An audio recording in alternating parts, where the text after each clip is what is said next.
नमस्कार, स्वागत है आपका इंडिया न्यूज पर और मैं हूं आपके साथ स्वाति सिंह। राजस्थान सरकार के मंत्री राजेंद्र गुड्डा ने भ्रष्टाचार के मुद्दे को लेकर सोमवार को अपनी ही सरकार पर निशाना साधते हुए कहा, सरकार का अलाइनमेंट खराब हो गया है। उसने भ्रष्टाचार के सारे रिकॉर्ड तोड़ दिए हैं। कांग्रेस के असंतुष्ट नेता सचिन पायलट के समर्थन में जनसभा को संबोधित करते हुए सैनिक कल्याण मंत्री गुड्डा ने कहा कि कर्नाटक की सरकार का जो 40% भ्रष्टाचार का मामला था, हमारी सरकार उसे पार लगाने जा रही है। हमारी सरकार ने भ्रष्टाचार के सारे रिकॉर्ड तोड़ दिए हैं। मुख्य विपक्षी दल भाजपा ने गहलोत से नैतिक आधार पर पद से इस्तीफा देने तक की मांग कर दी।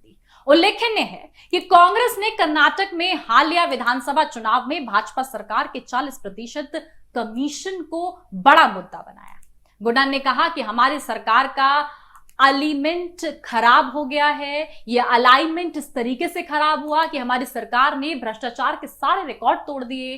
गुड्डा ने मंत्रिमंडल के अपने सहयोगी स्वास्थ्य शासन मंत्री साफ तौर पर शांति धारीवाल पर भी भ्रष्टाचार का आरोप लगाते हुए कहा कि उनके कार्यालय से बिना भ्रष्टाचार के कोई भी फाइल नहीं चलती। उन्होंने यह भी आरोप लगाया कि मुख्यमंत्री अशोक गहलोत भाजपा विधायकों की खरीद फरोख्त में शामिल थे और उनके पास इसके सबूत भी हैं। जी हां, ये छोटी बात नहीं है।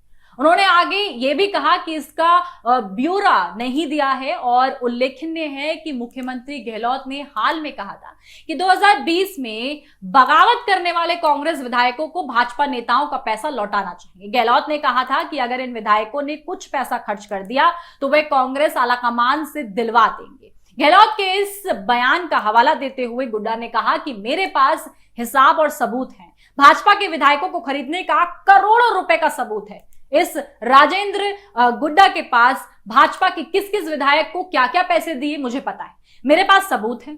वो क्या सबूत है जो कभी भी सामने आ सकते हैं। जी हां, उल्लेखनीय है कि गुड्डा उन 6 विधायकों में से एक हैं जिन्होंने 2018 का विधानसभा चुनाव बहुजन समाज पार्टी के टिकट पर जीता था, लेकिन बाद में वे कांग्रेस में शामिल हो गए।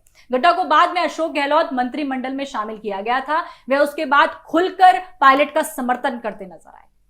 रैली के दौरान वन मंत्री हेमाराम चौधरी ने कहा कि कांग्रेस नेताओं ने इस रैली में लोगों को आने से रोकने की कोशिश की, लेकिन रैली को समर्थन देने के लिए लोग भारी संख्या में पहुंचे हैं।